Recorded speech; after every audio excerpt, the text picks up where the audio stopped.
warahmatullahi wabarakatuh. Kali ini kita akan belajar mengenai pelanggaran HAM dalam perspektif Pancasila. Sebelum itu, apa yang dimaksud dengan HAM atau hak asasi manusia?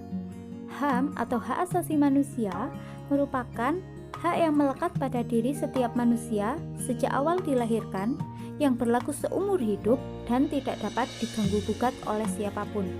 Jadi, HAM itu ada sejak lahir hingga nanti kita meninggal dan tidak dapat diambil. Kemudian, apa ciri pokok dari hak asasi manusia? Cirinya ada 4, yakni yang pertama hakiki, yaitu HAM sudah ada sejak manusia itu lahir. Jadi, setiap orang yang lahir sudah melekat hak berupa hak asasi manusia, yaitu diantaranya hak untuk hidup. Kemudian yang kedua universal, yaitu berlaku untuk semua orang. Jadi HAM itu dimiliki oleh semua orang, tidak membeda-bedakan. Yang ketiga tidak dapat dicabut, berarti melekat seterusnya. Yang terakhir tidak dapat dibagi, berarti HAM itu ada untuk masing-masing setiap individu. Apakah pelanggaran HAM itu? Pelanggaran HAM merupakan pelanggaran atau kelalaian terhadap kewajiban asasi yang dilakukan seseorang terhadap orang lain. Jika kita merenggut nyawa orang lain, itu merupakan pelanggaran HAM. Karena apa? Karena kita mengambil hak orang lain, yakni hak untuk hidup misalnya. Kemudian bentuk pelanggaran HAM terbagi menjadi 2. Yang pertama diskriminasi.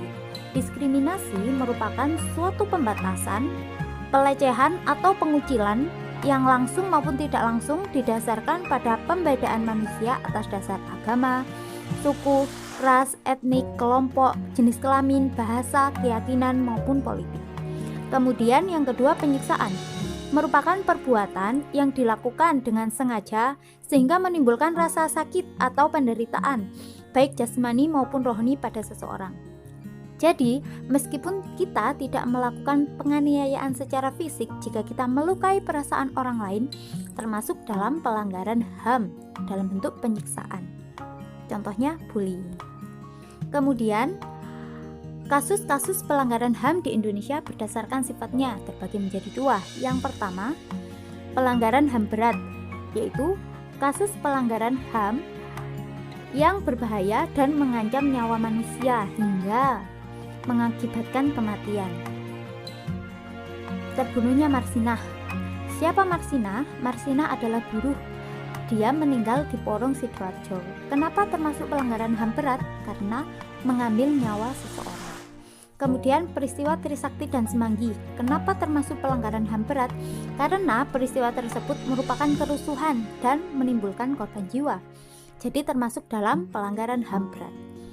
Kemudian yang kedua pelanggaran HAM secara ringan, yaitu pelanggaran HAM yang tidak mengancam keselamatan jiwa manusia, sehingga pelanggaran yang dilakukan tidak sampai membunuh seseorang. Contohnya penganiayaan. Penganiayaan kenapa termasuk ringan? Jika penganiayaan tersebut tidak sampai melukai korban hingga meninggal.